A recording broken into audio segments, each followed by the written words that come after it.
Welcome to ISE's Equity Index Weekly Outlook, a weekly outlook on ISE and other industry indexes, hosted by Patrick Seresna, a derivative market specialist and investment manager with extensive expertise in options and the broader derivative markets. ISE trades options on more than 15 proprietary sector indexes, as well as broad-based indexes and a variety of licensed benchmarks. ISE continually enhances its trading systems and develops new index options products to provide investors with the best marketplace and investment tools to trade smarter. Hello and welcome to the ISE Equity Index Outlook for March 21st, 2011. This is Patrick Seresna. As always, we start off with a chart of the S&P 500 using that SPDR exchange traded fund symbol SPY. We were overall over the last 2-3 months looking for market highs to come in around this 134 to 138 level on the upside. And while we certainly rejected off that level, we certainly will not rule out the possibility that April and May, maybe even into June, has the market come back up into those zones for a couple more retests along the upside. So we're certainly going to be watching that blue box zone probably for the entire second quarter of the year. Overall, we were looking for a market correction, and we really got it underway when that Japanese earthquake occurred.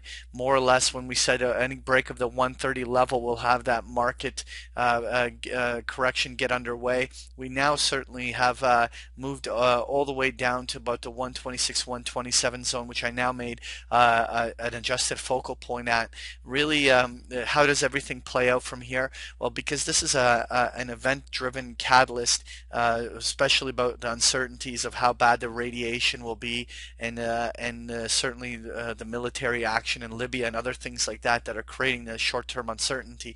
The one thing we are expecting that when that uncertainty stabilizes, at some point the market will have a robust a counter rally that will probably bring it back to its previous highs.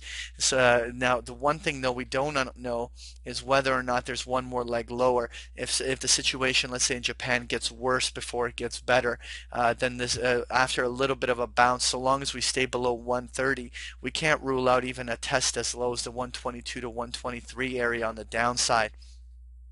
But as soon as the catalyst and these different events come to an end, whether it's off of this existing level where we already based, or whether it comes off the 122 to 123 area, we do anticipate that at some stage the market will probably head right back to its previous highs, if not even make a higher high in what will be a bigger picture topping formation developing over the second quarter of the year. But what was uncertain at this point is whether or not we first have one more leg lower or not before that rally occurs. Next here, I want to take a look at the ISE US Regional Banks Index, which is a symbol JLO. Had a little bit of a pop on Friday with the Fed allowing the banks to start resuming their dividend payments. And so as a few of these companies announced dividends, the markets bullishly popped these regional banks higher. I drew a little bit of a descending trend line there. If we have any bullish follow through above this trend line that actually holds, and particularly if the whole market's rallying, then the regional banks should easily push right back to their previous highs around that 26.50, 27. Just waiting for a little bit of technical confirmation, but if the whole market stabilizes, then regional banks should do relatively well on any rally back. Next year, I want to take a look at the ISE Syndex, which is a symbol SIN. This is an index of all the casino, tobacco, and distiller companies. Overall, we've been bearish on this, looking for new downside moves. We had a very strong accelerated breakdown move that really accelerated last week. It found a short-term low around this 120, 122 area, but their bigger picture supports actually lay all the way down at the 115, 117, and certainly will not rule out one more leg lower on this index.